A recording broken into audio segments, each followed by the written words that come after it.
We realize that no political party or family where we come from cannot succeed on its own. So we need to cooperate, we need these forums and the questions that are set in this room these 3 days, because this is the only way that we know and the only methodology that we have to create something strong based on common people's needs, that it is not established from the above, from the leaderships, from bureaucracy, but from below, from our common struggles at schools, universities, working places, neighborhoods, etc.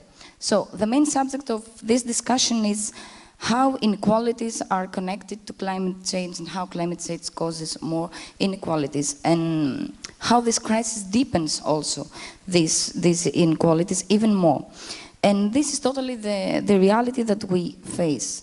Youth of Syriza believes that climate crisis does not affect the rich and businesses and corporates, or even worse, sometimes they pretend that this crisis doesn't exist at all, because realizing this crisis is really dangerous for them. It endangers their economic interests, endangers the power of the elites on our society. So we believe that markets should be regulated to serve social needs and environmental needs. And this is a fact because, do you know when capitalists would admit to accept that climate crisis is here? Because I don't. And we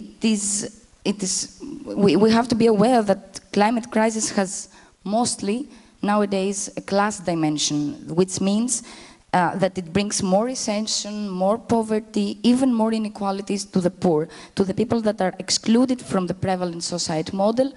And this is the dimension I would like to shortly enhance. Poor people are more affected from climate crisis mainly because they do not have any alternative, or they do not have the means to find sustainable alternatives. Class struggle and struggle against climate crisis and the protection of the environment are and must be set together. And we believe that for these above-mentioned reasons, we have to go deep. This means that we have to tackle all the difficult subjects which are not often be confronted at the so-called public dialogue. We need to talk about energy sufficiency, about how all people will afford to have access to safe, clean, and sufficient amount of energy and water resources. No one should be left out, and we claim that all people must live in dignity in an environment that will allow them to develop. Therefore, we suggest that both national constitutions as well as the European treaties include the fundamental rights on access to energy and water, as well as the right to protect the environment as a whole, as a fundamental right, I mean.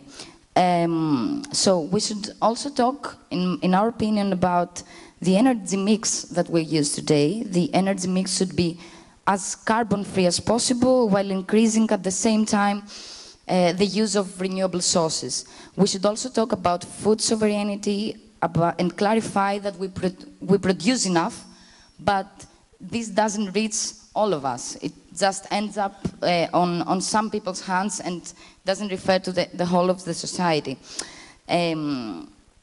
This change that we want to make to protect the environment, I mean, it means, in fact, that we have to change our relationship to the environment as a whole. This is not a matter only of a personal choice or a collective behavior. It is not about only how much recycling we do or how many paper cups or paper straws we use in our daily life. This is not only a small gesture. We have to think, to take the big picture into account. And this means that we must talk seriously about cyclical economy, about developing economically and ecologically sustainable agriculture, and all the other things that I mentioned about energy sufficiency.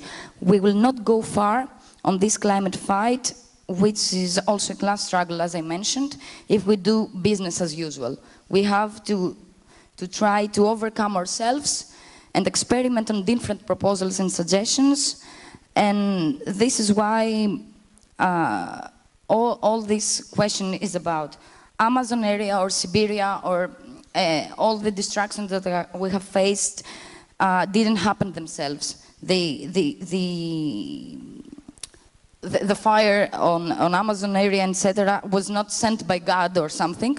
It was the result of the overexploitation, and it was the result of the profit and the financial interests of the elites on the area. To conclude, I would like to say that we, as progressive and left forces, is our duty to carry the burden of making our societies on a national and European level more aware. We have to take action against both the consequences of the environmental and climate crisis, and on towards the factors that are responsible for this crisis as well.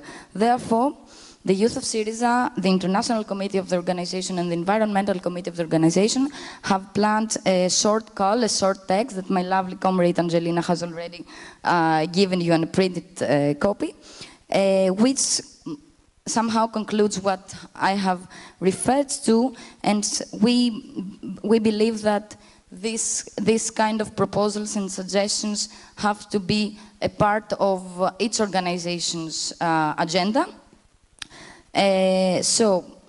We suggest that the Youth Assembly should also propose, let's say, we can have a common campaign during the next months against the environmental and climate crisis. Let's find a common slogan, a common colors, a common motto. Let's pick a date and try to organize as much demonstration, as many European cities as we can.